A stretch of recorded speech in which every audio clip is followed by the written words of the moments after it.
You ready? Yeah, you got me running, you got me running, got me running. Shake it, shake it, shake it, baby. Raise your hands up, raise them out.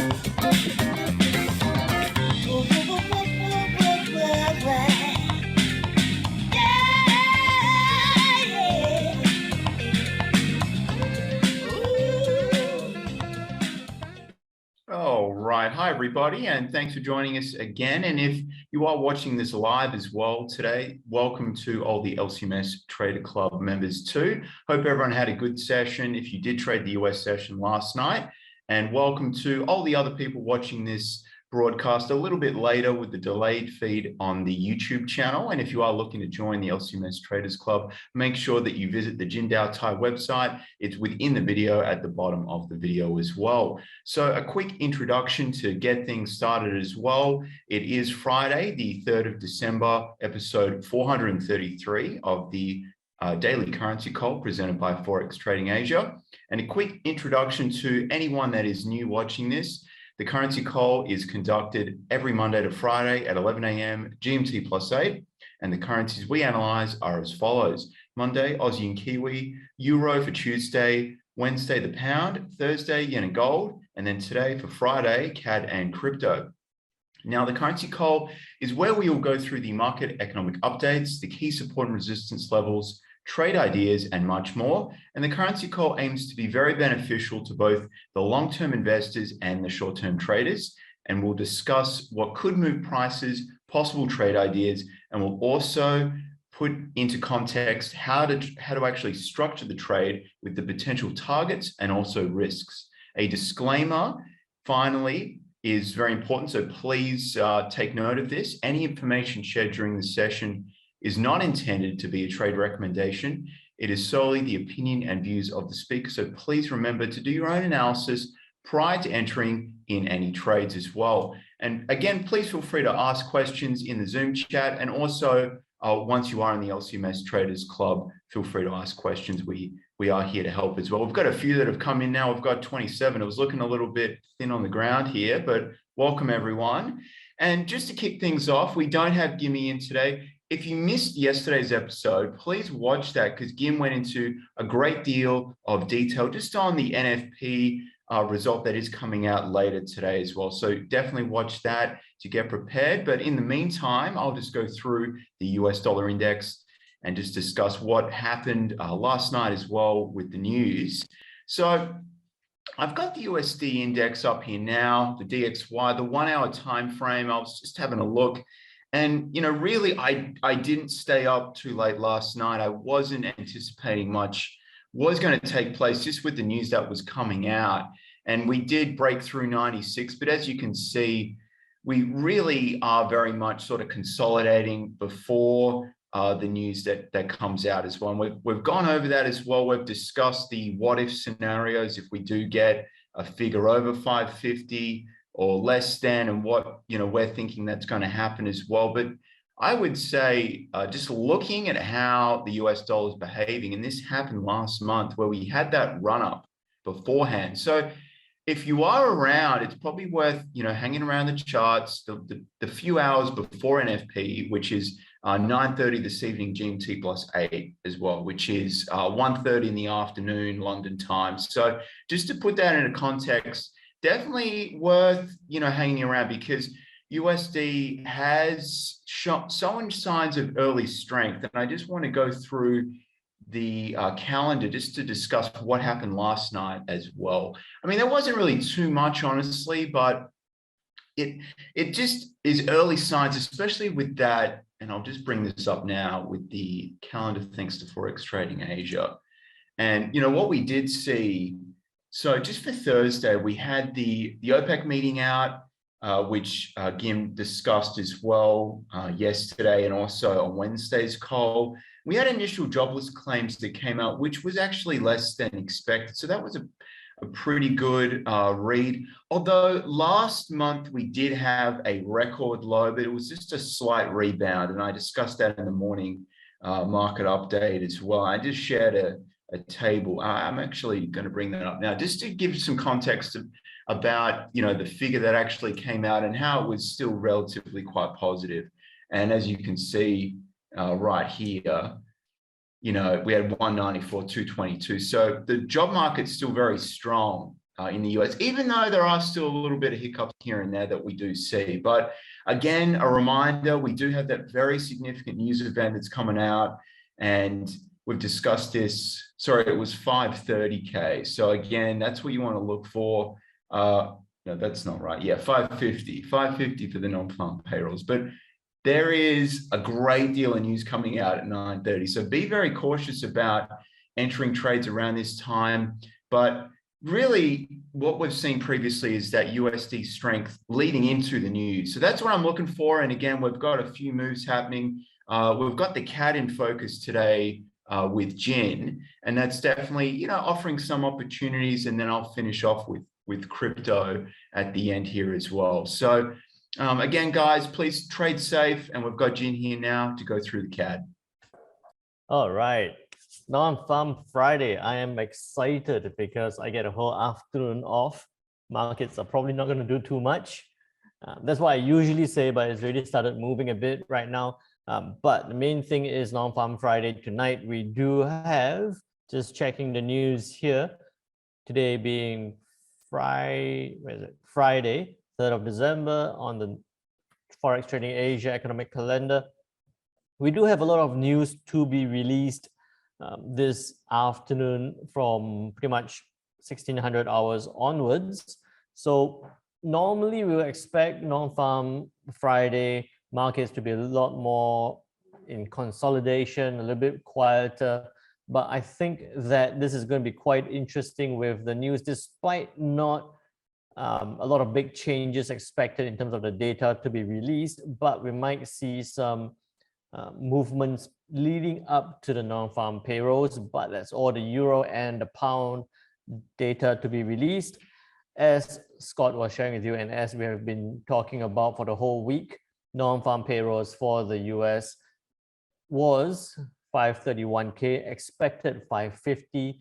I'm looking at a relatively good number here. I'm anticipating a good number here with unemployment rate looking to drop from a 4.6 to a 4.5. So with that in consideration, I'm looking at a possibly stronger US dollar. But with the CAD in focus today, employment change numbers looking to stay quite steady at a 35K, but unemployment rate looking to drop slightly from a 6.7 to a 6.6. All that put together, what it means is looking at the CAD on the H4 time frame here, the US CAD on H4 time frame. First of all, before I tell you what I think is going to happen, look at this green box. This is what I was sharing with the Traders Club members on Wednesday during our live trading session. We were looking at it on H1 time frame, where I was saying that if it broke out of this green area, we could see it come towards the recent high point. So if you actually did jump into that trade, that would be about a 60 pip move, which we still see it being resisted at this point. So over the last couple of days, resisted once here, resisted again here, now looking like it's struggling to break higher from this point. So what this could all mean, I don't think much is going to happen now, but into the non-farm payrolls, I'm looking for that upside on the US CAD. Stronger US dollar pushing the Canadian dollar higher, the US CAD higher. But with all that said, we might see some strength into the Canadian dollar as well. So two scenarios I'm looking at is if it breaks above the recent high point at about 1.2835, you could have a buying opportunity, 30 pip stop loss, almost a 90 pip take profit level, or 1:3 risk reward ratio towards the upside, towards that 1.2926 resistance level.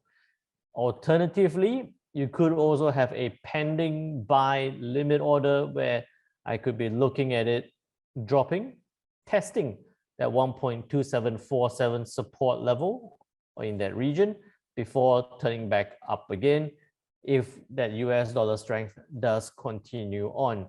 So I think that that would be a lot more attractive as a possible trading idea or trading opportunity at about a 1.2769 buying opportunity there, 40, 50 pip stop loss for a good 100 and almost 150 pip take profit level. Still a 1:3 risk reward ratio towards that upside, but a bigger pip count in terms of profit.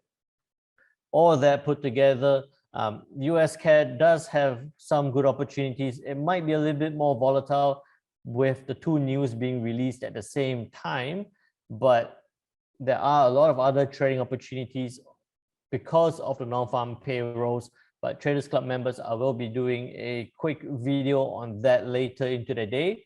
I want to see how the market is going to play out leading up to this non-farm payroll, and I'll show you some other trade ideas or trade opportunities that I am watching very closely on. So keeping it short and sharp, if you're looking at the Canadian dollar, I do anticipate that we could see it come and test that 1.2926 resistance level. And if you want to see other trade ideas, then check out the videos that I'll be uploading later in the day. With that, I'll pass it back to you, Scott. All right, thanks for that, Jin. And I will be sharing the trade ideas as well, guys, at the conclusion of the episode as well.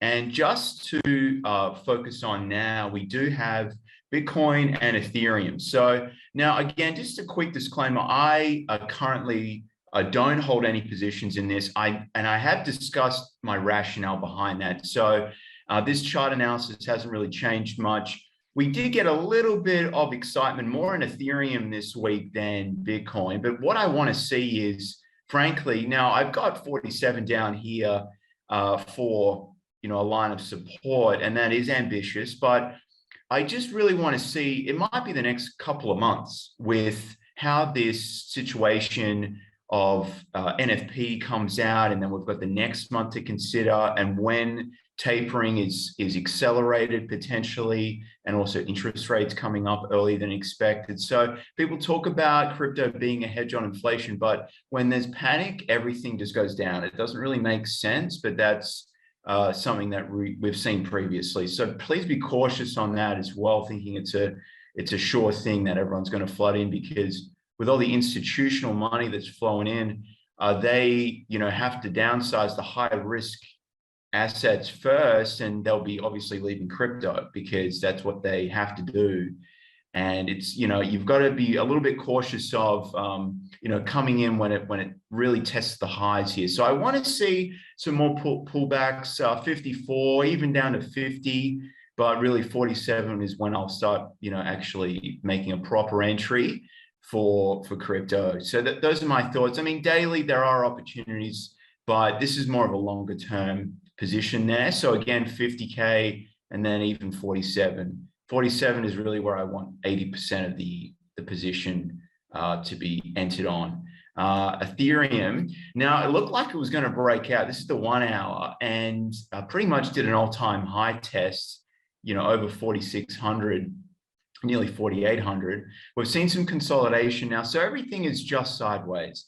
And what we have seen from Ethereum is that a very ambitious suggestion was down in the threes, and we saw repeated tests of 4,000 support. This is in US dollars, and it's held up. So where we are currently, again, it's the same notion with how I'm approaching Bitcoin, but seeing more of a pullback might be less likely with Ethereum. So again, I just want to see that test of 4,000, and that, not a full size position. Let's say if you're looking to take a few thousand, it might just be, 1,000 out of 3,000, just in case we see some dips below here. And then ideally 3,000 to 2,800 is visited, but it's still, the opportunities really are more in those CAD plays as well. And I think it's just going to really sort of consolidate still until some big announcements are present with the Fed, and just with how things play out as well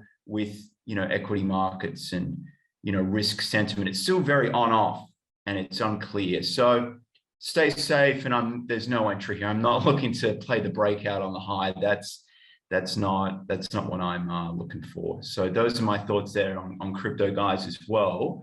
And some questions. No, I've got it already. All right. Well, guys, everyone in the LCMS Traders Club, remember, we are around and NFP is tonight. So please make sure you come into the room, and should be a good session as well. But thanks for watching, everyone, and I hope to see everyone in the club as well. Bye for now, guys.